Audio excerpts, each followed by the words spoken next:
आपने आज तक पढ़ा है हॉर्न बजाएं, लेकिन अब आपको पढ़ने को मिलेगा हॉर्न ना बजाएं। हिमाचल में 2 शहरों को इसके लिए चुना गया है, जिसमें मनाली और शिमला शामिल है। इन 2 शहरों में अब आज से हॉर्न नहीं बजाया जाएगा। ये शुरुआत हो चुकी है अभियान की, जिसका नाम दिया गया है हॉर्न नॉट ओके। इसके तहत पूरे हिमाचल प्रदेश में धीरे धीरे इसका दायरा बढ़ाया जाएगा और एक अभियान, एक जागरूकता लोगों में फैलाई जाएगी कि आप हॉर्न ना बजाएं और अननेसेसरी, कह सकते हैं कि अनावश्यक ध्वनि प्रदूषण ना करें।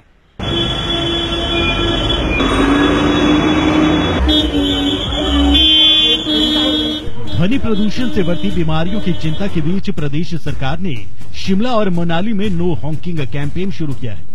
शुक्रवार को राज्य सचिवालय में सीएम जयराम ठाकुर ने इस अभियान की आधिकारिक शुरुआत की। आने वाले 1 से 2 महीने तक ये अभियान चलेगा। इसमें इन दोनों शहरों में लोगों को अपने वाहनों के हॉर्न ना बजाने के लिए प्रेरित किया जाएगा।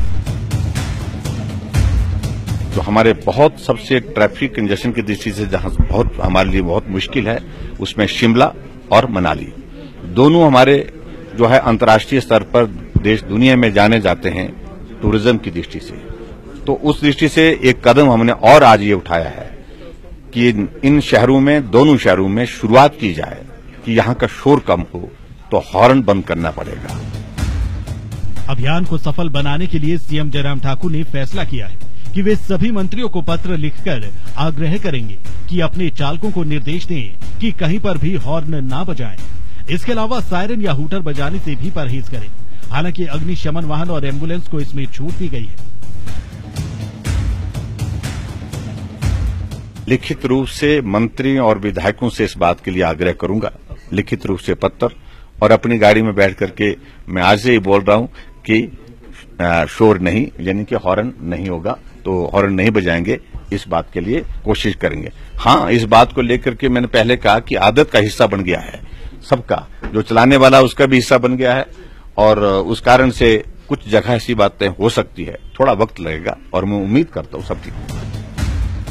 ट्रैफिक पुलिस कर्मियों को विसल की जगह स्टॉप और गो के साइंस भी दिए जाएंगे, जबकि मुख्यमंत्री जयराम ठाकुर ने एनआईसी द्वारा तैयार शोर नहीं मोबाइल ऐप को भी लॉन्च किया, जिसकी विशेषता ये है कि कोई भी व्यक्ति इस ऐप के जरिए किसी भी प्रकार का ध्वनि प्रदूषण कर रहे लोगों की ऑनलाइन शिकायत कर सकते हैं। मोबाइल ऐप जो है हमने जो है वो शुरू की, शोर नहीं, और उसके माध्यम से भी इस बात को लेकर के पूरे हिमाचल प्रदेश में हम कोशिश कर रहे हैं कि बाकी जगह जहां अभी तक हमने इसको लागू नहीं किया, वहां पर भी धीरे धीरे जी इसका असर हो। जब नेपाल काठमांडू में हॉर्न बजाने पर जो है उसको प्रतिबंध कर सकता है, तो मुझे लगता है कि हिमाचल बहुत उस दृष्टि से आगे है। सरकार ये भी प्रयास करने जा रही है कि आने वाले समय में हिमाचल में प्रेशर हॉर्न पूरी तरह से प्रतिबंधित हो। काबिले गौर है कि आने वाले समय में दूसरे बड़े शहरों को भी इस अभियान में शामिल किया जाएगा। हिमाचल एक पहाड़ी राज्य है और पर्यटन की दृष्टि से भी काफी महत्वपूर्ण है। ऐसे में विदेशों की तर्ज पर हिमाचल में हॉर्न ना बजाएं अभियान की शुरुआत की गई है और हम उम्मीद कर सकते हैं कि इस पहल के सकारात्मक परिणाम आएंगे और लोग भी इसमें खुलकर मदद करेंगे। न्यूज़ 18 हिमाचल के लिए कैमरामैन दीपक राणा के साथ प्रदीप ठाकुर, शिमला।